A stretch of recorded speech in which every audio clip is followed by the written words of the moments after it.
ఆంధ్రప్రదేశ్లో ముస్లింల మైనార్టీల పరిస్థితి అగమ్య గోచరంగా ఉంది. 36 లక్షల మంది మైనార్టీలు ఉన్నారు. జీవన విధానం కానీ, వీరి చదువులకు సంబంధించి కానీ, సంక్షేమ పథకాలకు సంబంధించిన విషయాలపైన కానీ ఈ ప్రభుత్వం దృష్టి పెట్టాల్సిన అవసరం ఉంది. విద్య, ఆరోగ్యం పట్ల కూడా వారు ఆలోచించాలి. అదేవిధంగా వక్ఫ్ భూములకు సంబంధించినటువంటి అంశంపైన కూడా ఇవాళ వాళ్ళు పరిశీలించాలి. ఇవాళ రాష్ట్రంలో వక్ఫ్ బోర్డు చైర్మన్ అబ్దుల్ అజీజ్ గారు, అదేవిధంగా ప్రధానంగా ఉర్దూ అకాడమీ చైర్మన్ ఇప్పుడు షుబ్లీ ఫరూక్ గారు, వారు దీన్ని అంతా కూడా చూస్తూ ఉన్నారు. అందుకే మైనార్టీల పట్ల అండగా ఉంటామని చెప్పింది ప్రభుత్వం. ఎన్డీఏ కూటమి అధికారంలో వచ్చిన తర్వాత 2 సంవత్సరాల 3 నెలల కాలంలో మైనార్టీల పైన ఏ రకమైనటువంటి ప్రయత్నం చేసినారో నేను అంటా ఉన్నా. అందుకే సూటిగా ప్రశ్నిస్తా ఉన్నాం.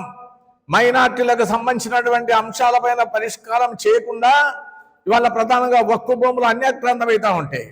కేంద్ర ప్రభుత్వం ఈ రకంగా వక్ఫ్ భూములు లాక్కోవడానికి ప్రయత్నం చేస్తా ఉంటే మా కాళ్ళ కింద ఉన్నటువంటి భూమిని లాక్కుంటా ఉన్నారు. కానీ మీరు గుడ్లప్పగిచ్చి చూస్తూ ఉన్నారు. వక్ఫ్ బోర్డు చైర్మన్గా ఉన్నటువంటి అజీజ్ గారు, మరి అదేవిధంగా వారు కూడా దీనిపైన ఆలోచన చేయాలి. మధ్యప్రదేశ్లో జరిగినటువంటి ఇన్సిడెంట్ దేశవ్యాప్తంగా అమలుపరుస్తామంటా ఉన్నారు. ఇవాళ వక్ఫ్ బోర్డులో హిందువులను 2 పెట్టారు అంటే దేశవ్యాప్తంగా ఇదంతా కూడా నడుపుతామంటా ఉన్నారు. వక్ఫ్ భూములను ఈ రాష్ట్రంలో లీజుకి ఇస్తా ఉన్నారు. లీజుకి ఇవ్వడం అనేటువంటిది సరైనది కాదు. ఇవాళ ప్రధానంగా మసీదులు, శ్మశాన వాటికలు, మద్రసాలకు సంబంధించినే కాకుండా ఇవాళ ముస్లిం మహిళలకు, పిల్లలకు, వాళ్ళ ఆరోగ్యానికి, విద్యకు సంబంధించి సంక్షేమ పథకాలకు కూడా ఖర్చు పెట్టాల్సిన అవసరం ఉంది. మన వక్ఫ్ బోర్డు చైర్మన్ని ప్రశ్నిస్తా ఉన్నా. దీనిపైన ఏమన్నా చేస్తా ఉన్నారా రాష్ట్రంలో నేను అడుగుతా ఉన్నా. అందుకే వారు సమాధానం చెప్పాలి. అదేవిధంగా ఈయన అనంతపూర్ కూడా వచ్చినాడు షుబ్లీ ఫరూక్ గారు, ఉర్దూ అకాడమీ చైర్మన్. కానీ బోర్డు చూసిపోతా ఉన్నారు. కానీ ఇవాళ ఉర్దూ పాఠశాలకు సంబంధించి కానీ, ఉపాధ్యాయులకు సంబంధించి కానీ, ఇక్కడ స్ట్రెంగ్త్ సంబంధించిన అంశం పైన కానీ ఎక్కడైనా కానీ ప్రభుత్వం దృష్టికి తీసుకొని పోయి అవి పరిష్కారం చేసినటువంటి పాపాన బహుళ. ఇక్కడ ప్రధానంగా వాళ్ళకు ఉపాధ్యాయుల కొరత ఉంది, ఖాళీలు ఉన్నాయి. అవన్నీ కూడా భర్తీ చేయాలా. 1%, 2% మాత్రమే, 1%, 2% మాత్రమే ఉపాధ్యాయులు ఉంటా ఉన్నారు.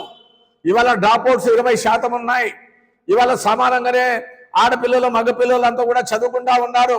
అదేవిధంగా ప్రధానంగా ఇవాళ ఉర్దూ పాఠశాలలన్నీ కూడా 3, 4, 5 తరగతులకు సంబంధించి ఇతర పాఠశాలలో, ప్రభుత్వ పాఠశాలలో మ్యాపింగ్ చేసినారు. మీరేం చేస్తా ఉన్నారు నేను అంటా ఉన్నా.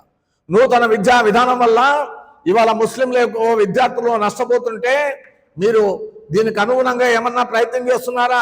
దీన్ని పరిష్కారం చేయడానికి ఏమన్నా ప్రయత్నం చేస్తున్నారంటే ఆ రకమైనటువంటి ప్రయత్నం చేయడం లేదని చెప్పి మేము భావిస్తా ఉన్నాం. అందుకే ఈ రాష్ట్రంలో ఉన్నటువంటి ముస్లిం మైనార్టీలకు సంబంధించిన అంశాలపైన, వీటన్నింటిపైన రానున్న కాలంలో ఇతరులందరినీ కూడా కలుపుకొని పెద్ద ఎత్తున ఆందోళన కార్యక్రమాలు చేపడతామని చెప్పి ప్రభుత్వాలకు హెచ్చరిక చేస్తా ఉన్నాం.